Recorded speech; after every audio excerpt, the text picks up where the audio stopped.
अस्सलाम वालेकुम। इस वीडियो में हम आपको बताएंगे कि कैसे आप टीसीएस अकाउंट को अपने शॉपिफाई स्टोर के साथ कनेक्ट कर सकते हैं। अगर आप हमारी universal courier Pakistan application use कर रहे हैं या TCS courier Pakistan application use कर रहे हैं तो कुरियर सेटिंग से आप टीसीएस में आ जाएंगे।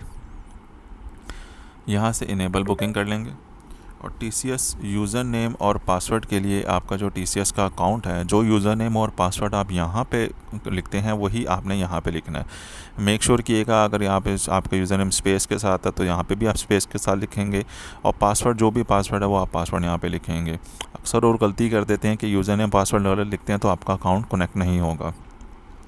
यूज़र नेम पासवर्ड लिखने के बाद आप अपनी जो शिपर सिटी है, जो भी आपकी शिपर सिटी है वो आप सिलेक्ट कर लेंगे और इसमें कॉस्ट सेंटर कोड के लिए आप अपने टीसीएस अकाउंट को लॉगिन कर लेंगे।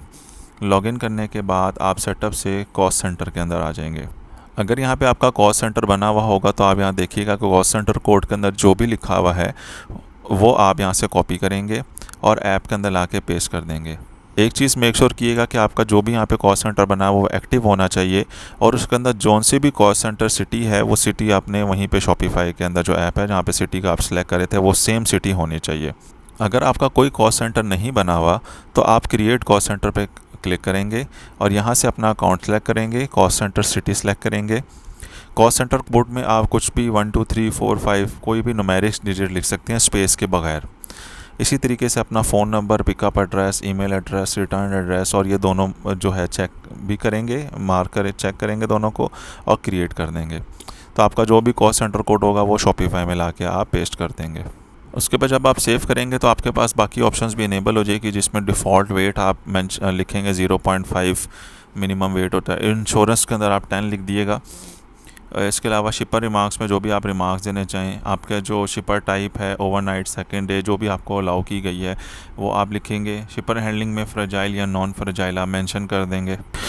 लेबल प्रिंट ऑप्शन में आपके पास मुख्तलिफ ऑप्शंस हैं। लेबल प्रिंट ऑप्शन वो है जो अगर आप चाहते हैं कि आपका जो लेबल निकल रहा है उस पर प्रोडक्ट नेम सिर्फ जो है प्रोडक्ट के सेक्शन में हो तो आप इसको सेलेक्ट कर लेंगे। अगर आप चाह रहे हैं कि सिर्फ एसक्यू जो है प्रोडक्ट के वो प्रिंट हो लेबल के ऊपर तो आप इसको सेलेक्ट कर लेंगे। अगर आप प्रोडक्ट नेम और एसक्यू दोनों चीज़ें चाह रहे हैं लेबल पे प्रिंट करना देन आप इस ऑप्शन को सिलेक्ट करेंगे। अगर आप कोई भी प्रोडक्ट नहीं शो कराना चाह रहे, कोई आपकी ऐसी प्रोडक्ट है जो प्राइवेट है और आप प्रोडक्ट का नेम लेबल पे शो नहीं कराना चाह रहे तो आप इस ऑप्शन को सिलेक्ट कर लेंगे। और लास्ट ऑप्शन में अगर आपके पास स्टोर नेम अगर आप प्रिंट कराना चाह रहे हैं प्रोडक्ट वाले सेक्शन के अंदर जो लेबल के अंदर होता है तो आप इस ऑप्शन को सिलेक्ट कर लेंगे।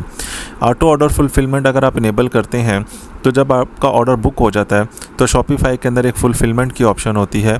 जैसे आप देख सकते हैं ये ऑर्डर हमने बुक किया था, ये फुलफिल्ड आ रहा है तो ये ऑटोमेटिकली फुलफिल्ड हो जाएगा ऑर्डर आफ्टर बुकिंग। इसका आपको फ़ायदा ये होता है कि ये डुप्लीकेट बुकिंग से आप बच जाते हैं कि एक ऑर्डर ऑलरेडी अगर आपने कोरियर में बुक कर लिया और आप दोबारा आके इसको मल्टीपल सेलेक्ट करते हैं तो ये ऑर्डर्स जो हैं वो ऑटोमेटिकली सेलेक्ट नहीं होंगे आगे वाले पेज के अंदर जाके। सिर्फ और सिर्फ जो अनफुलफिल्ड ऑर्डर्स हैं वो ही सिलेक्ट होंगे, वही आगे जाएंगे और वो बुक होंगे।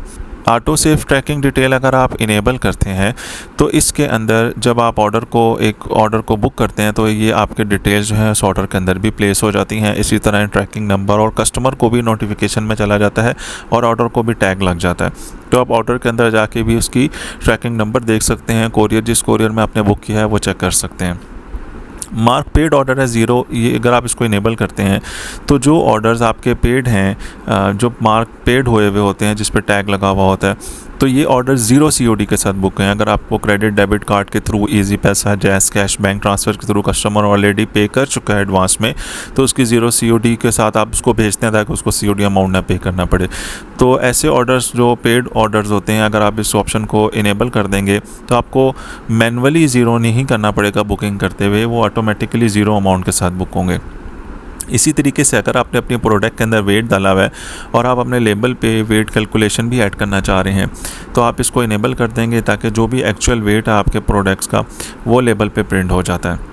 इसी तरीके से कैलकुलेट पीसीस को अगर आप इनेबल करेंगे तो आप जितनी आइटम्स भेज रहे हैं वो लेबल पे भी प्रिंट हो जाएगा। अगर 2 आइटम्स हैं, 3 आइटम्स का ऑर्डर था तो वहाँ पे क्वांटिटी और पीसीस के सेक्शन के अंदर जो है ये प्रिंट हो जाएगा। ऐड ऑर्डर नोट्स इन रिमार्क्स के अंदर अगर आप इसको इनेबल कर देते हैं तो इसके अंदर ये आपको फ़ायदा होता है। तो कस्टमर ने रिमार्क्स दिए हुए होते हैं ऑर्डर देते वक्त, वो भी आपके रिमार्क्स वाले सेक्शन के अंदर जो लेबल का होता है वो प्रिंट कर देते हैं। इन ऑप्शंस के अंदर जो मैंडेटरी है वो ऑटो फुलफिलमेंट, सेफ ट्रैकिंग है, पेड ऑर्डर है, ज़ीरो है।